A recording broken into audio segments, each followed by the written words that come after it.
Halo teman-teman sekalian, ketemu lagi bersama saya Eka Surya. Kali ini saya akan berbagi tentang bagaimana cara untuk supaya kalian tetap fokus saat bekerja.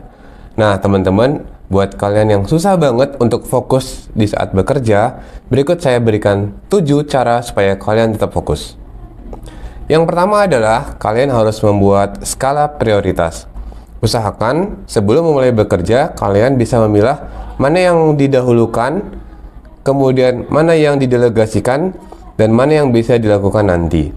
Nah, skala prioritas ini membantu kalian untuk fokus pada pekerjaan yang bisa kalian lakukan sebelumnya. Misalnya, kalau misalnya ada laporan keuangan yang ditunggu nih, maka kalian lebih berfokus untuk menyelesaikan laporan keuangan tersebut daripada mungkin membuat pekerjaan yang lain. Yang kedua adalah kalian buat list atau catatan kecil supaya kalian ingat tugas apa yang diselesaikan. Misalnya nih, yang pertama, hari ini saya akan mengirim pesan atau email kepada Bapak A. Yang kedua, saya akan mengecek pekerjaan desain. Dan yang ketiga, misalnya saya akan menelpon Bapak B. Nah, dari catatan ini biasanya kita akan mempermudah dan menghindari kita untuk mengerjakan pekerjaan yang di luar catatan. Yang ketiga ada menghilangkan distraksi.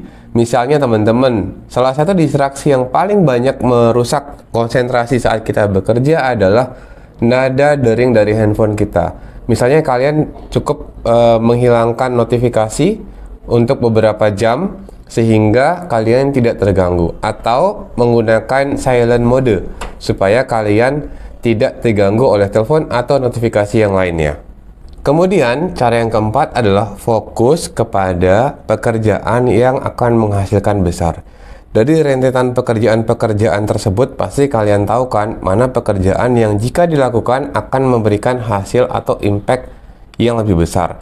Misalnya, jika kalian harus mengirim penawaran atau misalnya memfollow up klien, usahakan pekerjaan-pekerjaan tersebut dilakukan terlebih dahulu, karena nantinya akan memberikan impact, misalnya penjualan dari produk kalian lebih banyak atau lebih laku.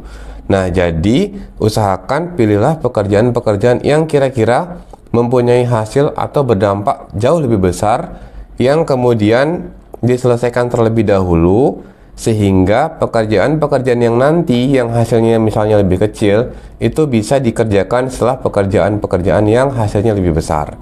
Nah, yang kelima nih teman-teman, bangunlah lingkungan tempat bekerja yang nyaman. Misalnya nih, kalau kalian kerja di rumah atau misalnya bukan di kantor ya teman-teman ya, usahakan tuh harus mandi dulu tuh. Harus mandi, mengenakan pakaian bagus, bila perlu mengenakan minyak wangi. Loh, kenapa? Kan saya cuma kerjanya di rumah. Justru ini teman-teman, banyak orang-orang yang terjebak dengan casing kerjaan di rumah, tetapi mereka tidak mengedukasi atau tidak menyiapkan diri mereka itu seperti pekerja profesional pada umumnya. Ketika kalian mandi menggunakan pakaian rapi, kemudian seolah-olah kalian akan menghadapi meeting besar, itu lingkungan yang terbangun ketika kalian bekerja akan membuat kalian terus produktif, sehingga lingkungan di sini sangat mendukung tingkat fokus dan produktivitas kalian. Nah, sekarang kita sudah sampai kepada tips yang keenam. Yang ini banyak orang tidak menyukainya. Apa itu? Ya adalah paksa, paksa, dan paksa. Kadang-kadang kita bisa fokus atau konsentrasi hanya mungkin 5 atau 10 menit. Kemudian muncul perasaan nanti aja, nanti aja, nanti aja.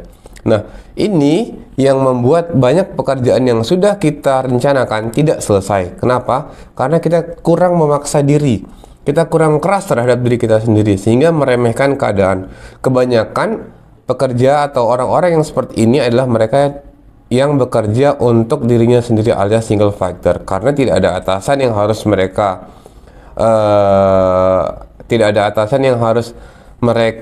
dengar, atau tidak ada bos yang akan melihat mereka, sehingga mereka merasa tidak ada yang mengawasi, sehingga mereka terlalu santai. Nah, jika kalian ingin fokus dan mengerjakan pekerjaan kalian hingga selesai, maka kalian harus memaksa diri kalian. Dipaksa, dan dipaksa. Nah, itu ya teman-teman, tadi saya sudah menyebutkan 6 tips bagaimana supaya kalian bisa fokus dan menyelesaikan pekerjaan kalian sehari-hari. Tetapi, ada tips yang terakhir yang sangat penting, itu adalah memberikan hadiah atau reward kepada diri kalian. Hadiah yang diberikan tidak harus besar, misalnya tidak harus mobil atau misalnya berupa uang, tidak. Cukup mungkin kalian bisa memberikan hadiah kepada diri kalian sendiri berupa makan siang favorit kalian. Kalau saya sendiri nih, makan siangnya yang saya suka adalah masakan Padang. Nah, ketika saya berhasil mengerjakan sebuah pekerjaan yang saya rasa berat, saya akan memberi hadiah kepada diri saya sendiri, yaitu makan siang masakan Padang. Jadi begitu ya teman-teman. Jika kalian masih merasa susah atau misalnya sering terdistraksi oleh hal-hal lain ketika kalian kerja, tonton terus video ini. Jangan lupa subscribe, komen supaya saya bersemangat terus memberikan hal-hal positif. Semangat!